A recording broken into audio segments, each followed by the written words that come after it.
Hey guys, Latimer here. So we got some news for Diablo 4 and Call of Duty.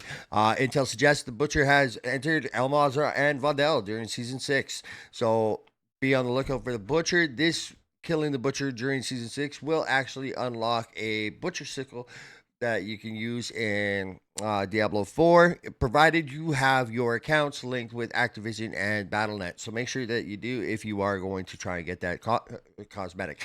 So all you have to do is kill the Butcher, and you should be able to get that.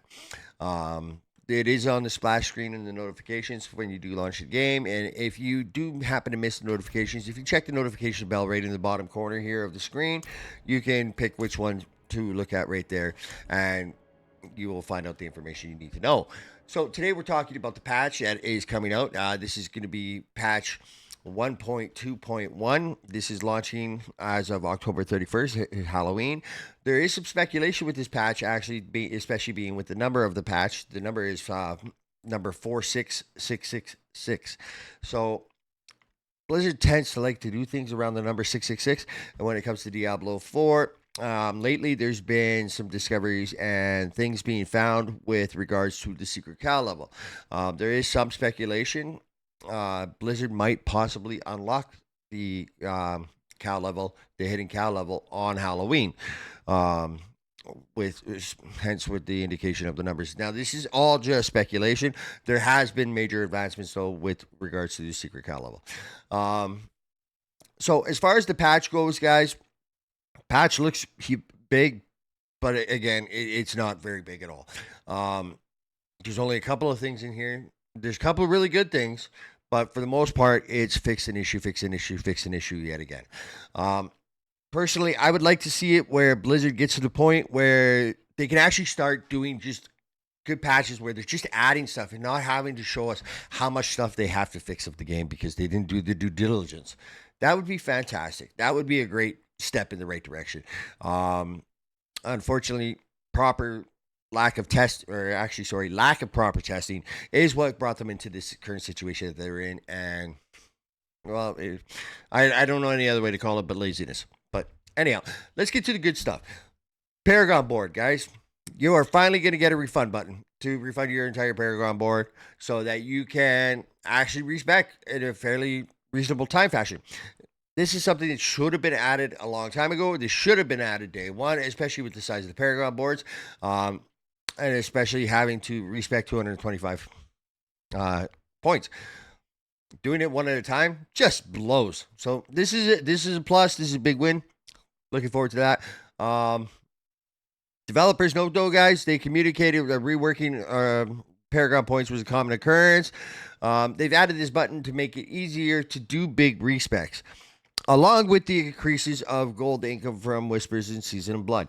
Now, what that's saying, guys, I believe my interpretation is that they're not increasing the gold again from the Whispers of Blood because they already increased the gold in 1.2.0. So I believe this is just in addition to, so it's not a further increase in gold, but we're still getting the reset button, which is great. The training dummy is now being added to Kaiovashad. Sorry, it's going to have multiple difficulties that you can pick from. So you can choose from normal elite, boss elite, normal elite or boss monster difficulty. For those of you that don't know what a training dummy is,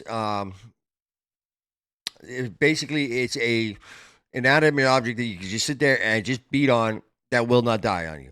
So with Diablo, you get a lot of instances where mobs will die fairly quickly, and you really can't gauge whether or not you're doing any good, or if you're making improvements.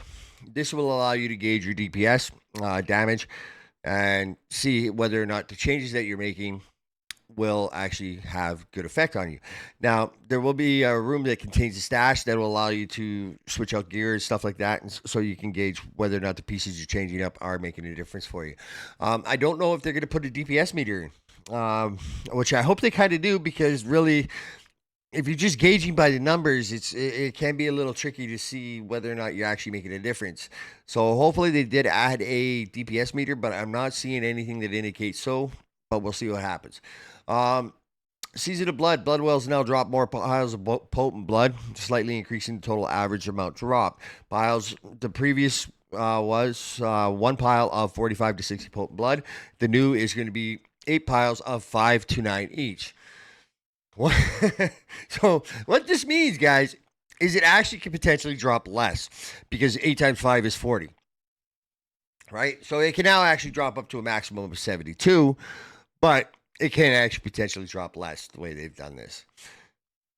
So it all depends on how the piles drop. I'm gonna say on the average, you're still gonna see the minimum of 45, probably a little bit more, but it can potentially drop less than what it was.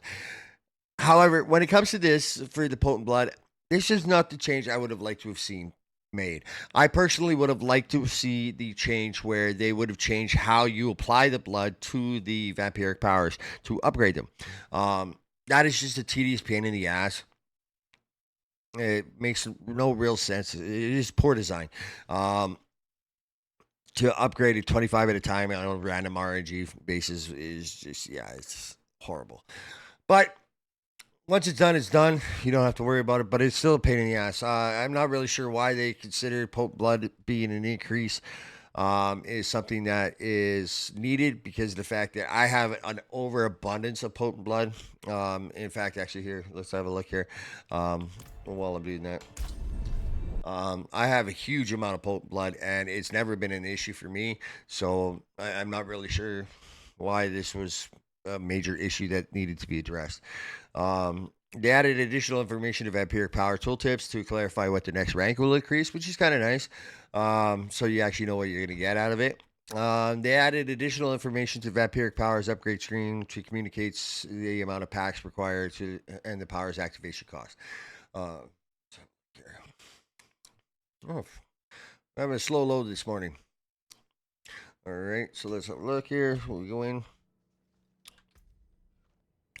Vampiric powers. So yeah, like right now, I've got all of mine upgraded to a 3, and I have most of these upgraded quite a bit as well, and I've still got 4,400, 40, almost 4,500 blood spent, and so yeah, I'm not really sure why this was something that was crucial to them. Um, but it is what it is. It's there. It's great. A little bit of an increase, a little bit of something extra. The search area has been reduced for whispers that require a player to find and kill a specific monster. This is actually a bonus because of the fact that there's a lot of time wasted in the game to begin with. So if it cuts down on time wasting, that's great. I appreciate that. That is something that I do appreciate in when they do games. Period. Is I don't like to see things that waste time just to waste time. Um, it, there's a lot of people that don't really understand the concept of what that is. So, for example, it's commonly referred to as gating. So it can be done in many ways, and usually it's just designed, it's something designed just to drag out the game, for needlessly drag out the game, not because it's something that you need to do to summon something or whatever the case may be, but just to needlessly waste time in order to gain metrics, which is basically saying, well, we've got this many more players online is playing for this much amount of time. Well, I don't appreciate it when they do stuff like that, where it make the game great. Yeah, I understand cooldowns and stuff like that. Great, I understand that. But when you gate things just to have people's time wasted is, in my opinion, just disrespectful to the player. Um, but yeah, so that's that. The rest of the patch, guys, though, is literally fix an issue, fix an issue, fix an issue. As I previously mentioned, I would have liked to have seen them get to a point where I don't understand why 5 months into the game, 4 months into the game, they have to fix this much shit. Like, this is a lot of stuff. Every patch. And like, here, all right, 1.2B, fix an issue, fix an issue. Let's see. All right, so this is major 1.2, so obviously this has got a lot of other stuff in it.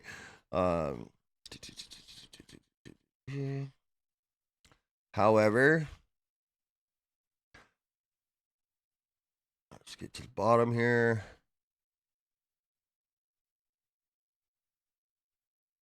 There we go. However, fix an issue, fix an issue, fix an issue, fix an issue, fix an issue, fix an issue, fix an issue, fix an issue. A game that's been out for this long should not be having this much shit to fix. And every patch, like this is a clear indication the game was not ready to come out. And it's not just this game, or not just this patch. Like look, fix an issue, fix an issue, fix an issue. Fix an issue, fix an issue, fix an issue, fix an issue, fix an issue, fix an issue. Like I'd like to see them get ahead of this. They really need to seriously sit down, get some overtime in, and get this shit done. Because really, when they're putting out patches and all they're showing people is that they have to fix the game because it's constantly broken, that's not a good. It's not a good look. It doesn't matter how you look at it. It's not a good look. Nobody wants to play something where it constantly has to be fixed. So anyhow, I'm gonna leave the patch notes below. I'm not gonna go over the patch notes for you guys on this part, just because of the fact I'm not gonna waste your time. But there's a couple that I do want to mention really quickly. There's a couple towns that weren't having the stash boxes on the maps. That's being added, which is great. Specifically, Reigns of Blood, Liquid Steel Mount or Steed Mount cosmetic was not being rewarded for defeating the Echo of Lilith, Uber Lilith.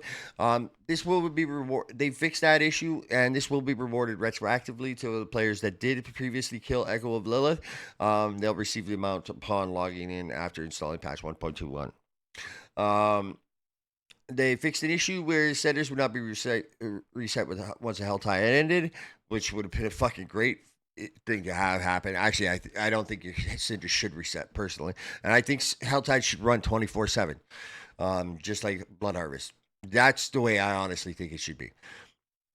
Now, apparently, there was an issue with the cinder costs. The Tortured Gift of Living Steel was displaying 280 versus, or was 280 versus the displayed 300. It now officially costs 300 cinders.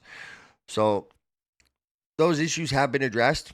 And aside from that, there's a whole bunch. Fixed an issue where Uber unique items were not always dropping at their maximum roll values. So look, that's the patch, guys. That's what it is. Yeah, I'll leave a link below for you guys to check it out, and I'll keep you updated if there's anything else. Oh, one more major thing: trading has been officially re-enabled. They finally fixed the shit yet again.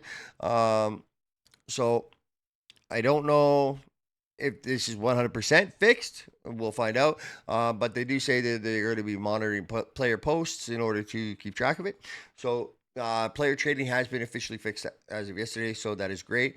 And, you know, the people that need to cheat to play this game that's pretty pathetic in my opinion, honest to God. But I do actually understand the fact that it goes right back to the point where Blizzard's gating the hell out of things needlessly. Really, like, stop gating shit so much. Stop gating the match so much that we need to summon. Yeah, we don't have a hard time farming it. People don't have an issue farming. They have an issue when we have to wait hours in order to be able to have the ability to farm something. That's ridiculous. Stop gating stuff so much. But other than that, guys, I'm Vladimir. If you like the video, please like and subscribe. Make sure you hit the notification button. That way you never miss a video. And until next time, guys, keep gaming.